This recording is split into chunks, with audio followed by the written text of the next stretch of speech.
जपो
जिवें जपिया ध्रुव ने वा जिवें जपिया प्रहलाद ने बई तुसीं भी इसे तरह जपो। जपन दे बेड़े चढ़ो कल्ले आप नहीं परिवार सहित, क्योंकि इसे बेड़े कदी लगने बाकी सब बेड़े अध विचकार रहने। कोई बेड़ा पार न उतरेगा।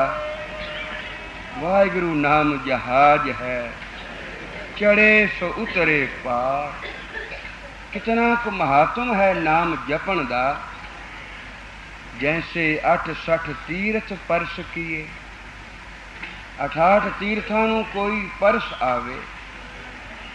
बई बड़ा पुन खटिया इसने कलयुग दे समय 68 तीर्थ तीर्थ तो बहुत हैं पर मुख तीर्थ जिन्हां विचों गिने हैं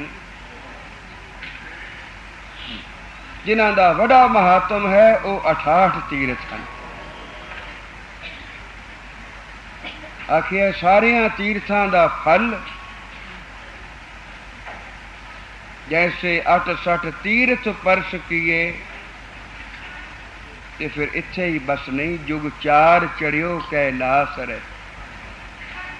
कैलाश पर्वत दे उत्ते 4 जुग बैठा रहे समाधि ला के।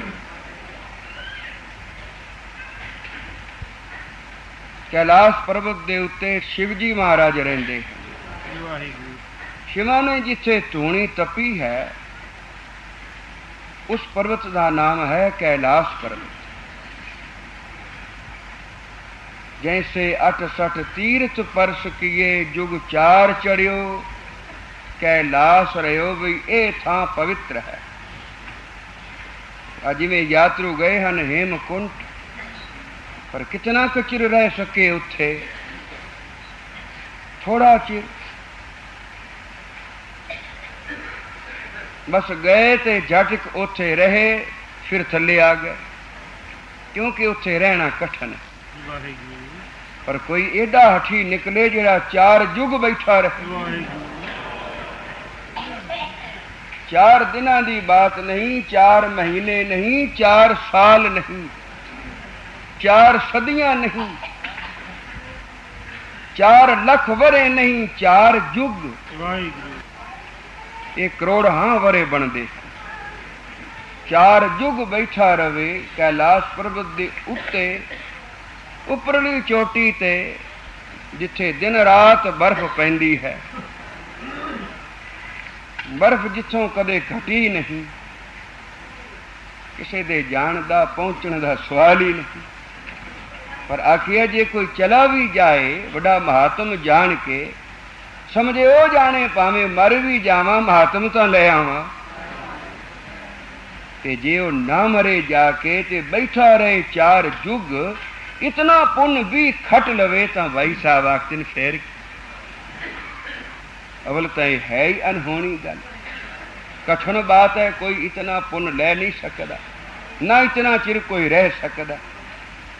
पर जे कोई रह भी ले और इतना पुण्य कमा भी लवे, जैसे 8-60 तीर्थ परस किए, जुग 4 चढ़ियो कैलाश रहो, जैसे कोट जन्म तप उर्धमुखी। इथे ही बस न करे, करोड़ जन्म पुठा लटक जाए। फरीद सिर्फ 12 साल पुठा लटकिया, पर इथे आखिया करोड़ जन्म। जितनी वारी जन्म लवे, पिछले संस्कार जागन, चेता रहे भी मैं आ कम करदा आया, नहीं तो मनुख नूं भुल जांदा। आंदे न मां दे पेट विच जिन्ना चिर रहिंदा है, जां संसार विच आके भी कुछ दिनां जां महीनियां तक पिछली याद रहिंदी है इसनूं। किसे वेले ओ चेते करके रोंदा है, किसे वेले हसदा है, अपने आप गोदी विच पिया। ते फिर जिवें जिवें वड्डा हुंदा गया भुलदा गया, भी वड्डा होया होर भुल गया। पर जे चेता रहे, संस्कार बने रहें, जितनी वारी संसार विच जन्म लवे, उसे कमाई नूं मुड़ मुड़ करे, बार बार करे, पुठा लटक जाए। कितने के जन्म आखिए करोड़ जन्म, जैसे कोट जन्म तप उर्धमुखी, बैसंतर में तन दाहे दियो। अपने शरीर नूं तोड़ तोड़ के, जमूर दे नाल मास तोड़ तोड़ के अग विच पावे ते हमन करे। ये है बड़ा कठिन, बड़ा मुश्किल है करना। पर जे कोई कर भी ले तां फिर की होया। जैसे कोट जन्म तप उर्धमुखी, बैसंतर में तन दाहे दियो, जैसे लाख बेर कुरुक्षेत्र में। कुरुक्षेत्र अज बड़ा मेला, क्योंकि अज सूरज ग्रहण लगना है 4:00 ते लखां यात्रु उत्थे पहुंच गए हैं भी जिस वेले ग्रहण लगे उस वेले उस कुंड विच इशनान करिए, क्योंकि बड़ा महात्म है उस वेले दे इशनान दा।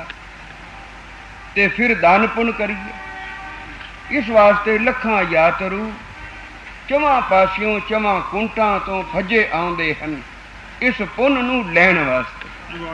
पर भाई साहब आखदे ने सिर्फ एक बार नहीं, लाख बेर। ते दान पुण्य भी कितना के पूरा समेत यज्ञ संपूर्ण कर। एक ने तो दान किया भी सैकड़े रुपये लै गया, पिछों 10 भी 40 150 दान किया, कुछ मोड़ के ले आया, कुछ अपने ते खर्च किते सु, कुछ घर वास्ते चीज़ां भी खरीद ले आया, एडी दूरों जो आया। पर कुछ उसने दान भी किया। पर असमेत यज्ञ का दान यह है भी जो कुछ कोई मंग लवे उन्होंने अपने बूहे तो खाली नहीं तोड़ना। ते कुल दुनिया के अभ्यागतां नूं सद के प्रसाद छकाना, फिर सोने के बर्तनों में ते ओ भांडे भी नाल दे देने भी ये लेंदे जाओ, ये छड़ के ना जाओ।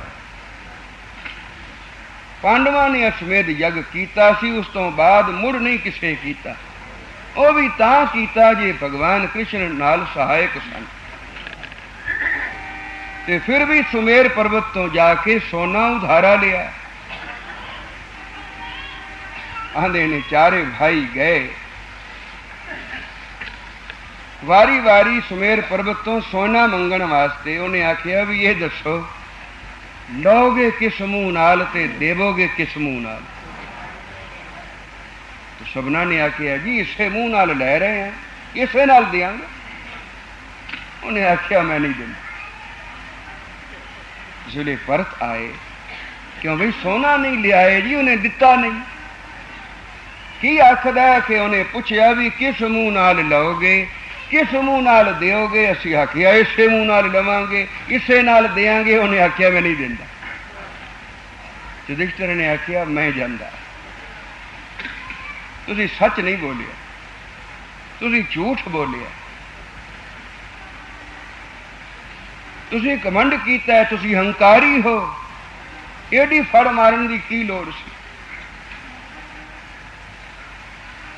तुसी की आखो आखे मेरे नाल चलो, जो कुछ मैं आखना है चल के सुन लो। इस वेले युधिष्ठिर महाराज गए ते जाके सोना मंगया। उन्हें आखिया जी आया नू इनकार कोई नहीं, पर सिर्फ एक गल का जवाब दियो भी किस मुंह नाल लोगे किस मुंह नाल दोगे। आखे जी लवांगे तो खिड़े मत्थे, इस मुंह नाल जिहड़ा खुशी खुशी तुहाडे इस वेले सामने लई खड़ोते हैं, पर देंगे जरा माड़ा जिहा मुंह करके। आखिया तू सच आखिया। कोई ऐसा है संसार में जिहड़ा लैण वेले भी ऊ जिहा होवे ते देण वेले भी। आ सारियां दातां वाहिगुरू दिंदा है, पर जे विचों मंग लवे तो किड्डा रोने। फिर आखदे भी हाँ भी सब कुछ तेरा है, ते नाले पढ़दे भी हाँ भी तेरा तुझको सौंपिए क्या लागे मेरा। पर ये पढ़दियां सुनदियां जानदियां बुझदियां मुड़ भी साडा मुंह किड्डा बदल जाता है। पुत्र जम्मे तो केडी खुशी हुंदी है, चला जाए तो फिर मुंह किवें हो जाता। हालांकि दे लेह एक तू, देंदा भी तू है ते लैंदा भी तू। दिगर को नहीं कोई दूजा नहीं, ना देण वाला ना लैण वाला, पर मुंह बदल जाता है कि नहीं बदल जाता है। आखिया तू सच बोलिया, जिस मुंह नाल ले चले हैं इस मुंह नाल कोई नहीं देण वाला। दे भी देवे जेड़ा भाई ओ भी धन भाग, ओ जाने दिता तो सू रो पिट के सही, पर एक तो देंदे ही नहीं, जफा मार बैठे। हमरी भूम कौन घाले पैर, सहवाग दिन मेरी भोए है कोई जमे ते पैर रखन वाला, कोई पूछे भी तेरी किन्ना किचे। तो एक यज्ञ संपूर्ण किया। पांडवा ने वह भी सोना उधारा लिया, भगवान कृष्ण ने सहायता की। वाल्मीक महाराज आए, उन्हें भोजन छकिया ते यज्ञ संपूर्ण होया इको। पर भाई साहब आखदे ने जैसे लाख बेर कुरुक्षेत्र में अज दे दिन ग्रहण लगा होवे, उस मौके कोई यज्ञ संपूर्ण करे, एक नहीं लखा।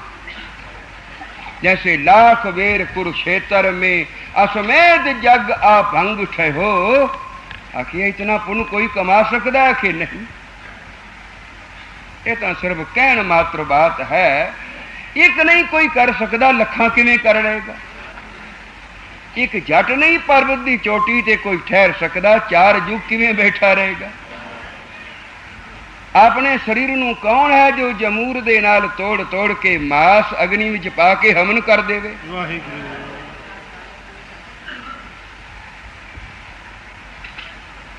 पर आखिया जे चाहो इतना पुण्य लेना तो ले सकते हो। इंज करके नहीं, एक होर तरह पूछया किवें, वो भी कोई औखा ही मार्ग होएगा। भाई साहब आखदे नहीं, बहुत सौखा, बहुत सौखा। जैसे लाख बेर कुरुक्षेत्र में अश्वमेध यज्ञ आ भंग ठयो, फुन अमृत नाम विशेष इति, जिन एक बार श्री वाह।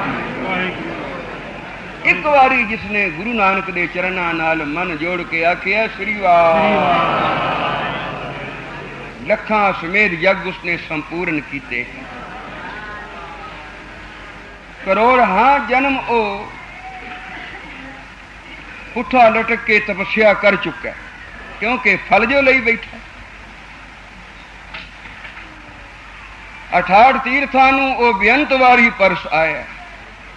इतना पुन किसनू प्राप्त हुंदा है कि है जिहड़ा जप लवे।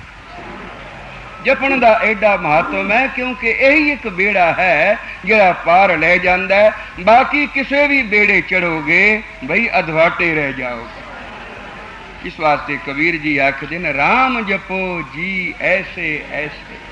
तुसी भी जपन दे बेड़े चढ़ो जिस बेड़े चढ़े है ध्रुव ते जिस बेड़े ते चढ़े है प्रहलाद। राम जपो जी ऐसे ऐसे किवें जपो जिवें ध्रुव प्रहलाद। राम जपो जी